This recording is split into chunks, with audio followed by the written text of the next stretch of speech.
Hey guys, it's Sid with SVTPerformance.com, and what I have behind me is what I consider the best 2022 F-150 Lightning configuration that you can buy, except Ford will not sell it to you.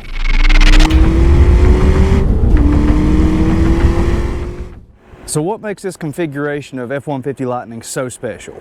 It really comes down to one thing.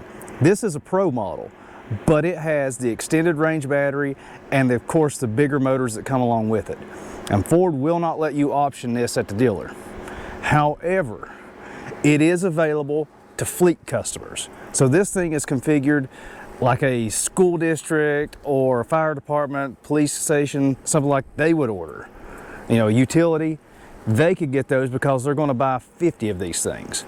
But you can't just walk into a dealership as a normal off-the-street customer and order this configuration. Ford won't sell it to you. You have to get the smaller battery in the Pro, but this one, it has the big one, which is I think the only way these trucks should come. Personally, I think Ford should just put the full extended range battery in all of them.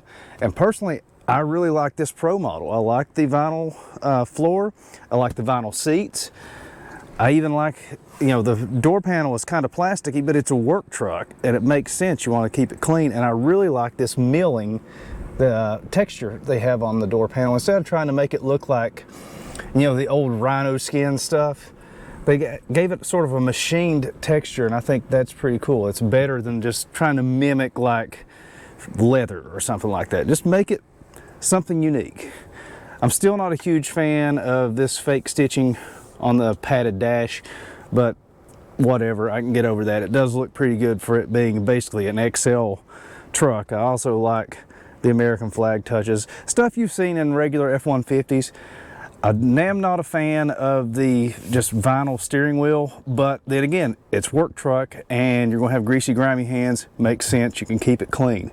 The big thing to me is you get the really nice dash, you know, the full digital cluster on the electric F-150, and you get the nice big screen in the dash. And I prefer this screen to the massive vertical screen that comes in the higher end models. So this Pro package here, I really like it. It's really, really nice. It serves all of your normal truck purposes. Again, you got that vinyl flooring and vinyl seating. The seating is pretty comfortable. I would prefer cloth seats myself, but if you're going to work and get things dirty and whatnot, this stuff is just super easy to clean, maintain, and it doesn't wear nearly as badly as cloth or especially leather. This will end up looking better for longer with prolonged use than those other materials, so can't go wrong there. Again, basic door panel, all that kind of stuff that you're used to seeing. This particular truck does have the spray in bed liner, which I like, and of course all the Pro Power onboard features, so you can hook up everything on a job site to it. That's really cool. I like how they incorporated Ford into the step here in the back. That's a new one I hadn't noticed before.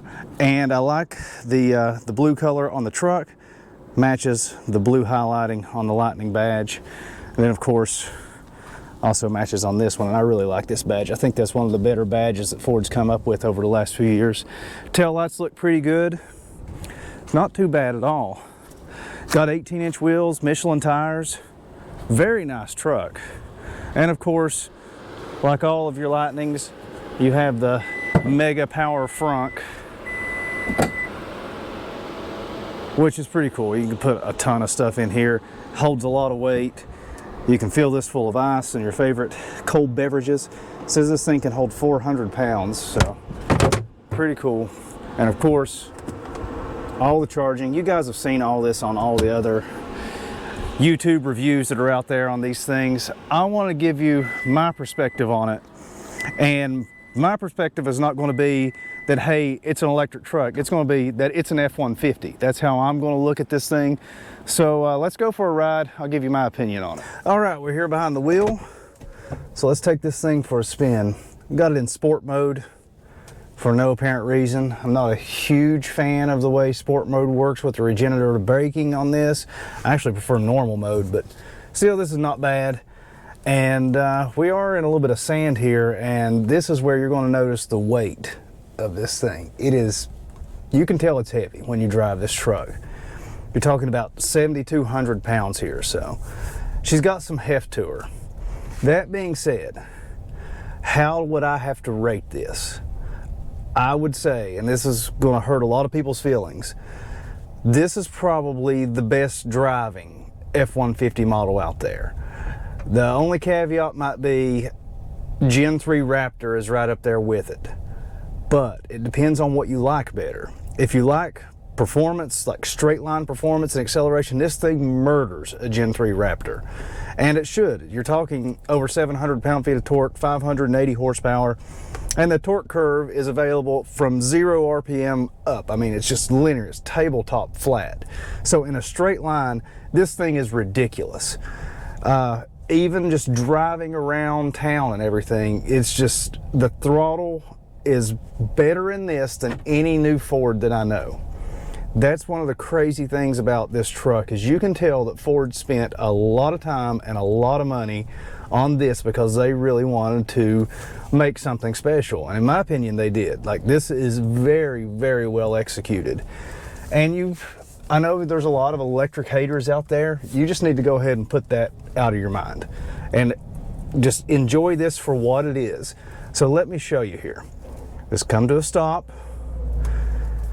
On the brakes, I'm gonna brake torque it. Watch how the back squats down on this thing before it launches. I know you had to see that. No, watch this. Launch. And that's 60 right there. I mean, this thing is crazy fast for a 7,200 pound truck. It is fast. The suspension is dialed in. You heard that little chirp on the tires. This thing is just traction limited. Like, if you had stickier tires on it, this thing would launch even harder. If the programming in the computer can handle it, which I'm not sure. I haven't seen anybody test that yet. I think it'd be really cool if they did. But it just launches out of the hole. I mean, hard. So really, really cool there.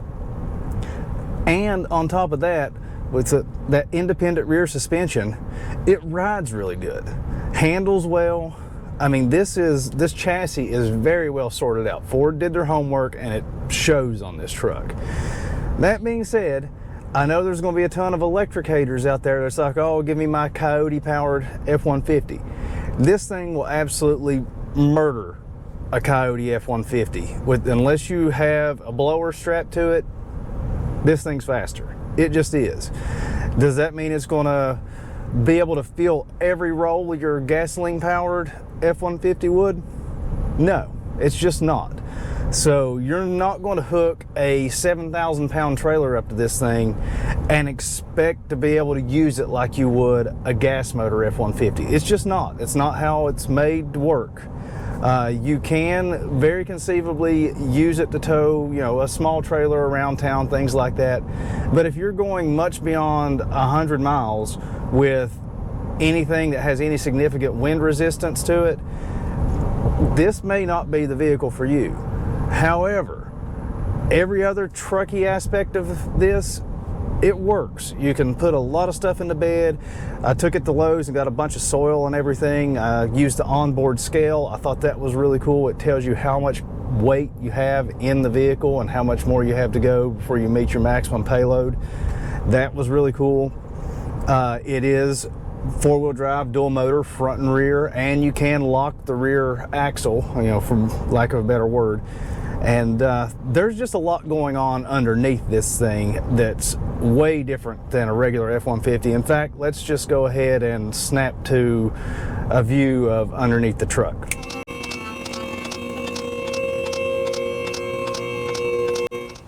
So we made our way out to Florence, South Carolina to 5-Star Tuning. The guys there were nice enough to allow us to use their lift. So got this F-150 up, and we're going to start at the front, go work our way to the back, and just see what there is to see. First, you can see one of the radiators here, and it's laid back relative to what you'd normally see it being vertically mounted in one of these things. It's laid back so you can get more room in the front. So that's pretty smart. Of course, it has an electric fan on it, to be expected. The front end here is not a whole lot to see. It's your basic F-150. You've got your blocker beams there to help with small offset crashes. Your fully boxed frame that we're used to seeing, you know, some sound deadening with some louvers here to allow air to pass through that radiator.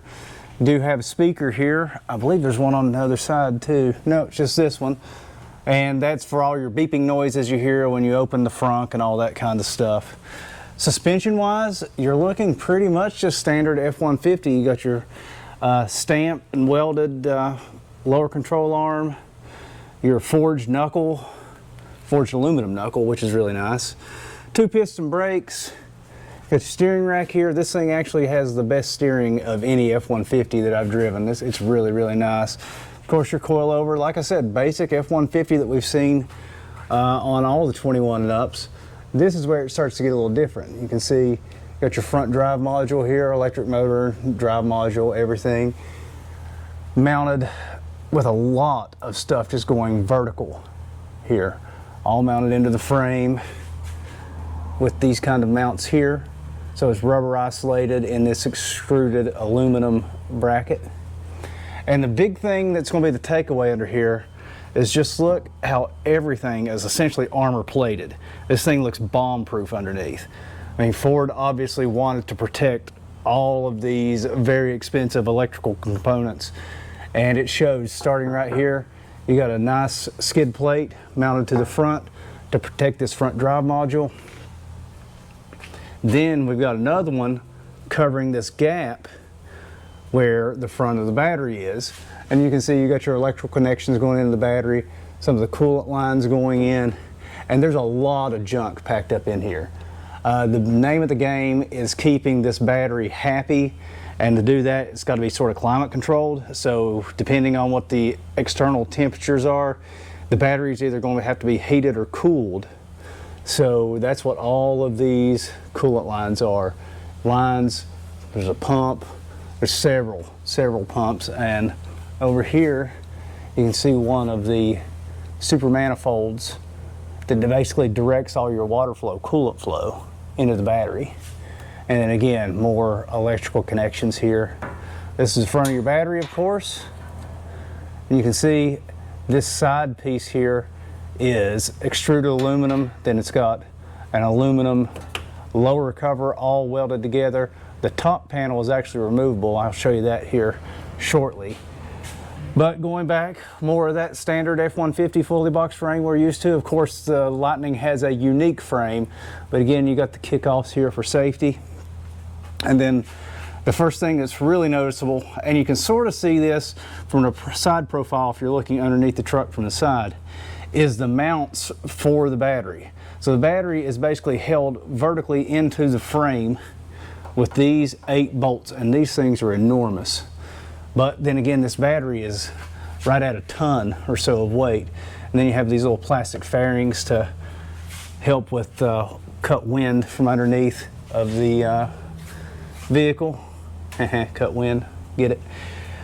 But this thing is, again, armor plated. I mean, check out all these skid plates, which are removable, protecting the bottom of your battery. This is the battery right here, and it's all caged in with all of this mounting hardware.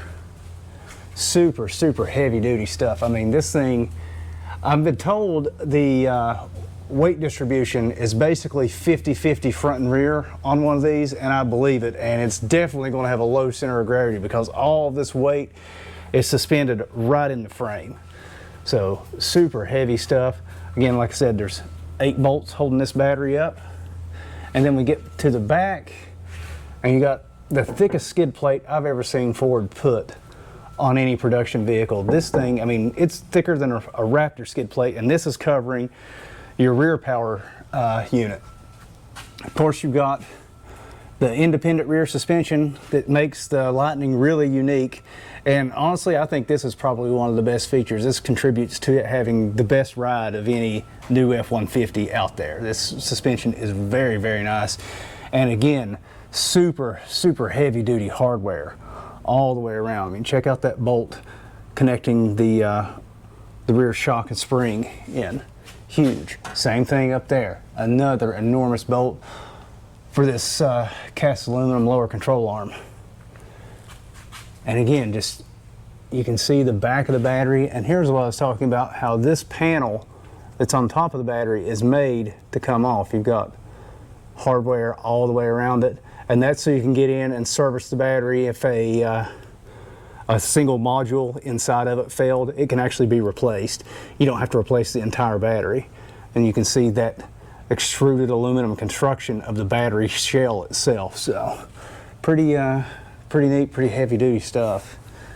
Back around this way, again, more just frame like we're used to seeing, really heavy duty frame on an F-150.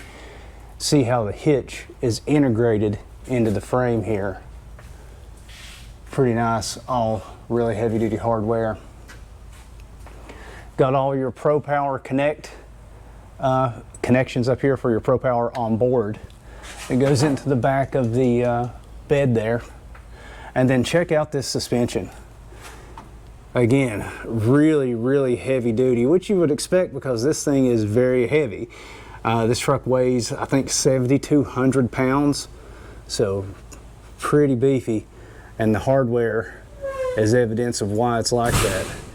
Got an aluminum knuckle on this. You know, they used lightweight materials where they could. Of course, die-cast aluminum casing on your electric motor and your power unit and everything.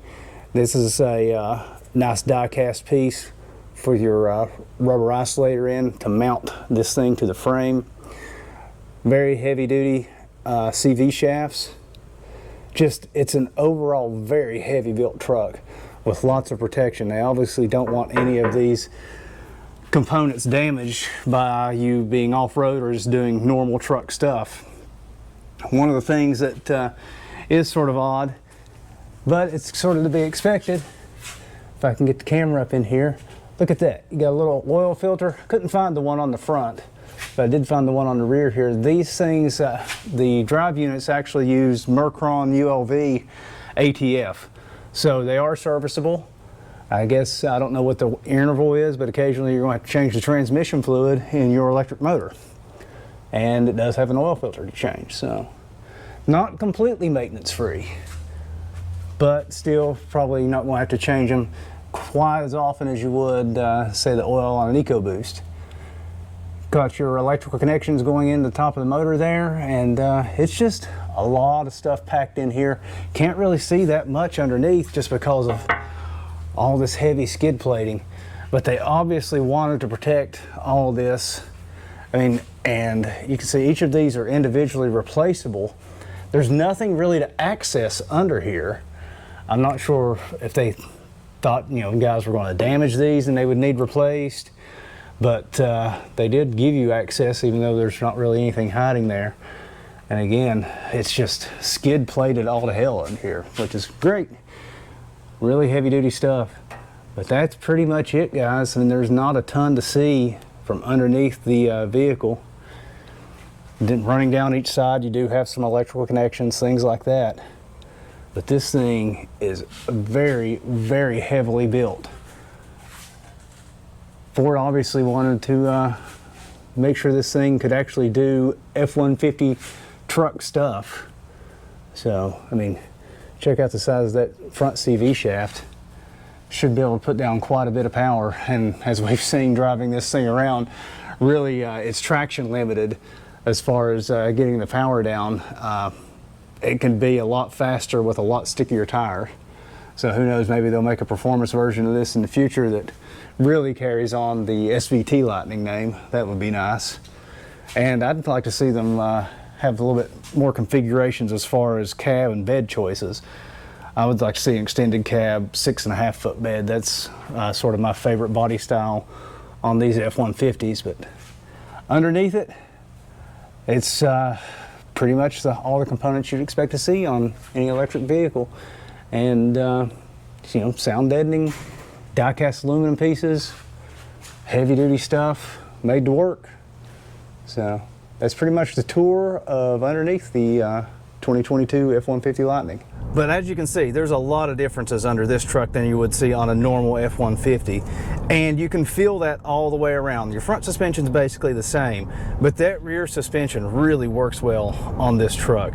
Honestly, I would like to see them do a performance version, a dedicated performance version of one of these and really see what Ford can do with it. I mean, everybody knows the Tesla Plaid is an absolute monster, and that's kind of where we are in this world, where a lot of your nastiest performance vehicles coming out anytime soon are going to be electric, and it's just that flat torque curve that this thing has too. I mean, it's impressive. That being said, there are downsides to it. The charging networks in my area it's pitiful. It just is. I mean, we all know the infrastructure will be coming sooner or later, but that's one of those things. It's going to take time to see that adoption across the country, and you're going to be one of the first out here with an electric F-150. You're going to be dealing with that. But in my opinion, if you were to use this primarily as an around town vehicle, say you're going to work with it, this would be a fantastic work truck, especially for a carpenter or something like that. You can plug in all your tools and everything to it. It's got that going for it for sure. And if you can plug it in every night to, say, that 48 amp hardwired charger that Ford offers for these, that would make a lot of sense, because it's way, way, way cheaper to charge this thing on your home electricity, where you're paying like 11 or 12 cents a kilowatt hour, versus using a DC fast charger on a trip that's like 43 to 50 cents per kilowatt hour. And I did the math on this. If you guys are interested in knowing all the economies on this kind of stuff, I can run through it with you in another video, or I can post it up over on SVTPerformance.com and just run through all of the calculations I did. But I hate to tell you, but gasoline may actually be cheaper if you're going to drive this thing a lot. I can run through the numbers with you. Just if you want to see that, just let me know down in the comment section. I'll put something together for you. I mean, it's pretty interesting. But on its own, this truck, it's just really good. I mean, I don't have a whole lot of complaints, and really the complaints I do have are so nitpicky and not even related to the electric side of the things. Like, the one complaint, it drives me nuts, and like I said, it's a nitpick, and this would affect any F-150 model. It has push button start, which is cool. Everybody likes the little push button start, but it doesn't have the remote keyless entry on the door handles.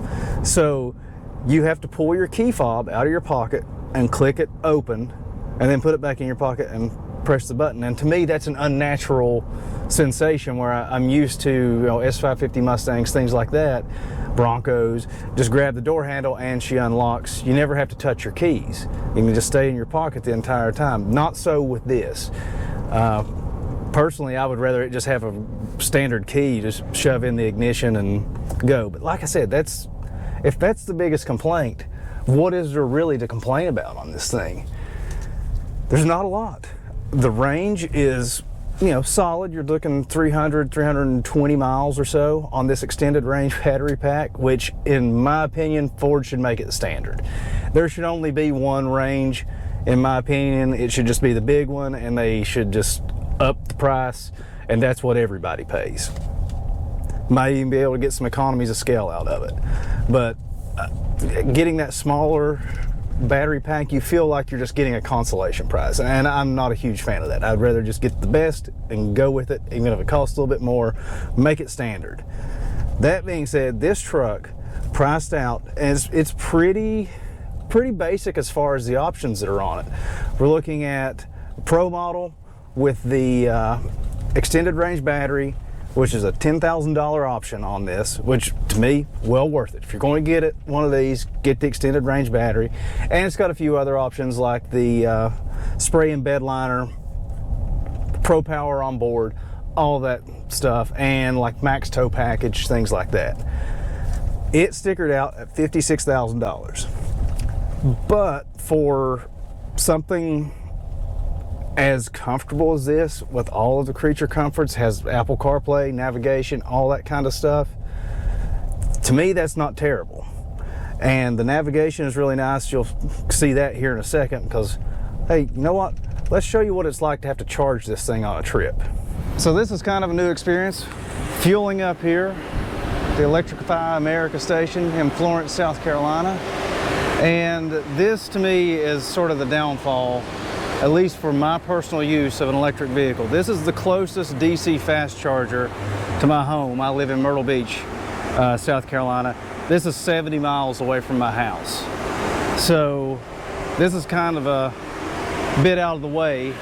But as you can hear the fan going, conditioning the battery, getting a proper temperature and everything. We're at 60% state of charge. It's delivered 5.5 kilowatt hours. It's charging at 172 kilowatt hours. So, or 172 kilowatts, sorry.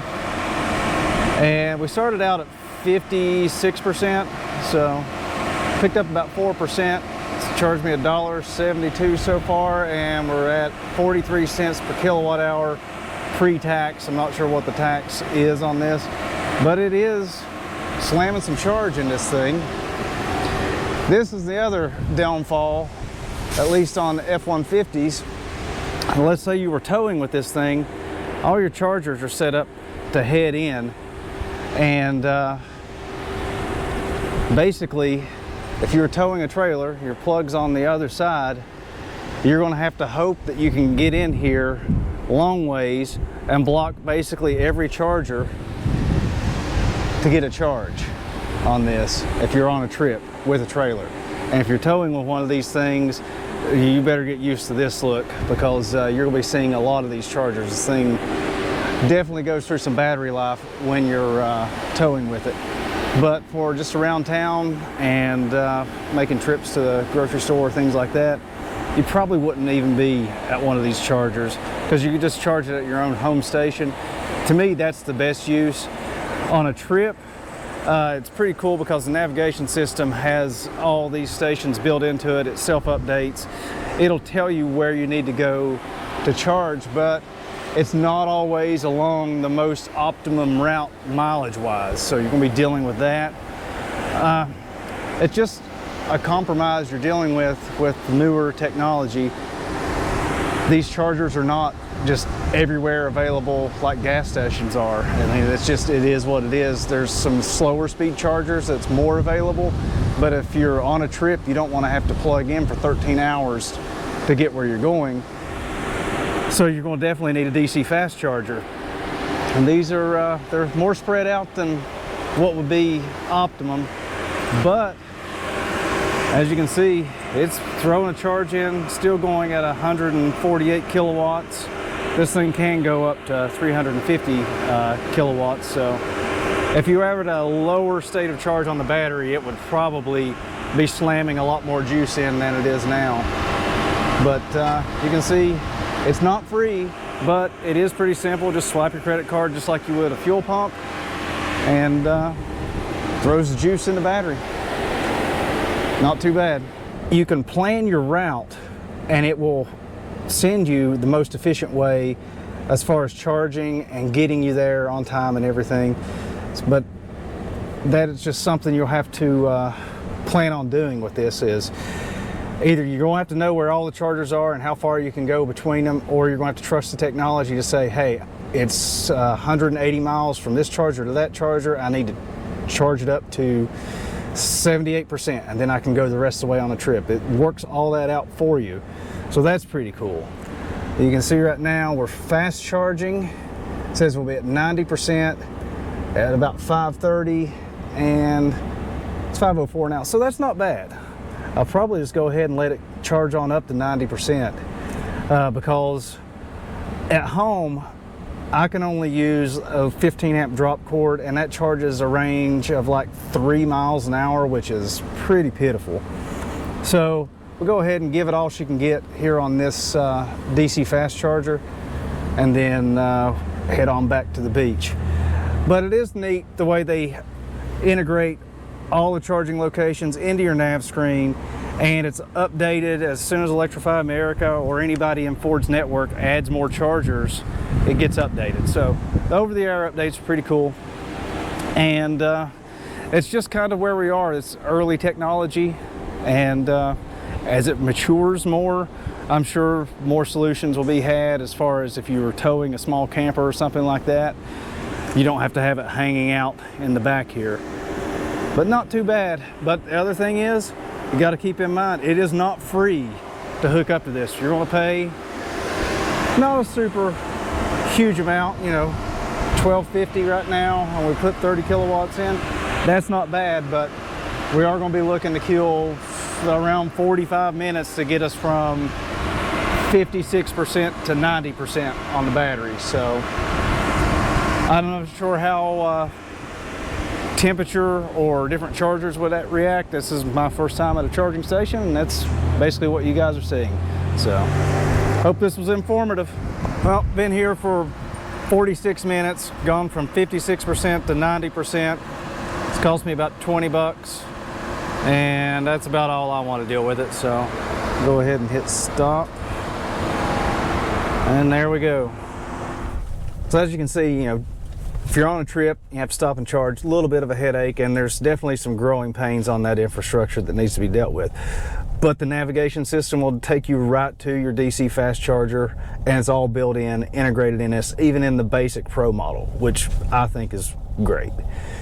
So this truck is very well optioned to my taste. I don't really need much more than air conditioning, cruise control, and power windows and door locks, and I'm happy in a truck. I don't even really need, I can do without the cruise control. That's nice to have. The only other thing I would want different on this truck is, for my own taste, I'd like to have a leather wrapped steering wheel, and you could add that aftermarket, no big deal.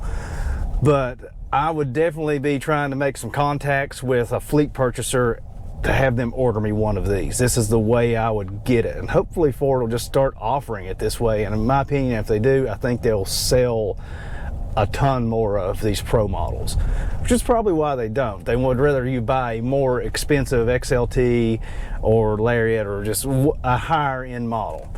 But this is the one I would go for.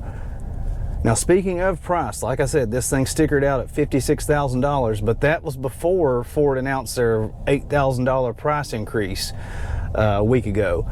So now you're looking at, you know, probably $64,000. That gets kind of pricey, in my opinion, for the level of creature comforts and things like that in this truck. This does have manual seats, which I'm a huge fan of, but if I'm paying, you know, mid-60s for a vehicle, you know, I kind of want air-conditioned seats and things like that. So it's just the economy. These things are getting more and more expensive. That's what we're dealing with now. And I'm sort of seeing, as good as this thing is on pavement, on this rutted out dirt road, getting a lot more movement in this rear suspension that, say, like a Raptor would just, the shocks would soak this up. And you can sort of see that this thing is built just a little bit differently and tuned differently than something super soft like that. Even though you don't have that unsprung weight of a solid axle in the back, it's still a little bit more jittery, and that probably has more to do with the weight of the truck than anything else. Well, since we're out here, let's give this thing a dirt launch too, see how it does. Got her squatted down. She's digging ruts. That's pretty solid. Not bad at all. So she'll dig holes. So this is probably where a lot of these things are going to find a home, is in job sites like this. And you could replace that generator with this truck because it can power a full work site. Could be powering air compressor for your framing hammer, all that kind of stuff. So probably going to see a lot of these around in these subdevelopments and things like that over the next few years. So final thoughts. If you're one of those ICE only people, you don't want to drive this thing. This is, in my opinion, the best F-150 that is not a special edition, because I'm going to have to hold out Raptor, because Raptor does so many other things better than any other truck on the planet can do. And yes, that includes TRXs. Especially now you got the Raptor R coming out with a supercharged V8. If you love internal combustion, you better be getting in line and getting one of those, because that's probably going to be the last of a breed. You're just not going to see that kind of thing anymore. And if you're diehard that way, in my opinion, stay away from this truck, because you're probably going to get your feelings hurt. I took a few videos, I'll put them up on the channel later on in the week, of just regular guys driving this thing, giving their opinions. That, you know, people have never driven any electric vehicle before and put them in this.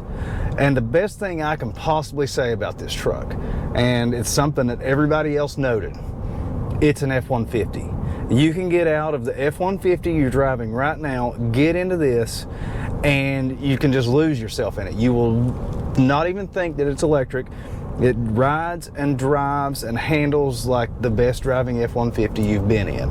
And everything's familiar. All the buttons are where you expect them to be. The switch gear, steering, everything is as you would expect it to be, just turned up to 11. And that especially includes the performance, because I mean, that is insanity and way too damn much fun, in my opinion. That will never get old, and really that's why I'm not super afraid of electrics in the future, because the kind of performance we're getting out of these things, this is great. And just a basic work truck to probably run 1/8 60-foot times, and this thing's probably going to run high 12s. That's crazy. I mean, who would have ever thought you're going to get a basic work truck and do that?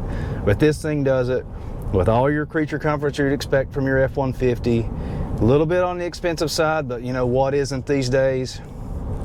And I don't know what to say other than if you're sitting on the fence, drive one. I think you'll be impressed. If you just hate electrics forever, you better stay out of this thing, because you're probably going to get your feelings hurt. But I think that's a good place to leave it. I think you guys have probably heard enough from me on this, and I would like to just go out and do some more watt pulls. So I'm going to leave it there, and as always, head over to SVTPerformance.com for all the latest news, reviews, and information on your favorite Ford powered and electric powered vehicles. We're going to have it there for you. And as always, and check out becoming a premium member. It helps us pay for all these cameras and things like that, and hooking this thing up to a DC supercharger to put some more electrons in the battery. And we'd really appreciate that. Until next time, I'll see you in the fast lane.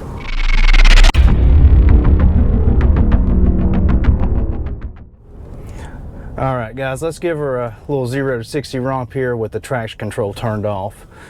Squat her in the back, and front end squeaked a little bit, and that's definitely faster than 60. I would not call that 100% traction control off. I would say it's just traction control limited. You can tell it's still jogging quite a bit of power out of it to do that launch, but you are getting more wheel spin, so more wheel spin equals more fun, even though it's probably slower than if I had the traction control turned on.